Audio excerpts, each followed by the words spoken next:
లో ఉప్పు లేని చప్పదనాన్ని పోగొట్టి వంటల కమ్మదనాన్ని ఇవ్వాలంటే ఆకుల్లో ఉప్పు ఎక్కువ ఉన్న ఆకు పాలకూర రసం తీసిపోయండి, పాలకూర తురుమేయండి, స్నాక్స్లో, కూరల్లో, గ్రేవీకి, బిర్యానీ, పలావులు అన్నిట్లో వేసేయమంటాం.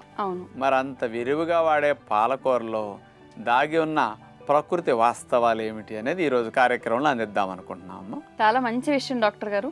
పాలకూర ఎక్కడ దొరికినా తినమని మీరు ఎప్పుడూ చెప్తూ ఉంటారు. కానీ ఎందుకు డాక్టర్ గారు, అంటే పాలకూరలో అన్ని పోషక విలువలు ఏముంటాయండి? సహజంగానండి పోషకాలు పెద్ద ఎక్కువ ఉండవమ్మా, అనేక లాభాలు ఉన్నాయి. 100 గ్రాముల పాలకూర తీసుకుంటే 92 గ్రాములు నీరే, అంటే 92% వాటర్ అని అర్థం అన్నమాట. కొవ్వులు అసలు ఉండవు. మాంసకృతులు 2 గ్రాములు ఉంటాయి. పీచులు 1 గ్రాము ఉంటుంది. శక్తి ముఖ్యంగా కార్బోహైడ్రేట్స్ అయితే 5 గ్రాములు ఉంటాయి.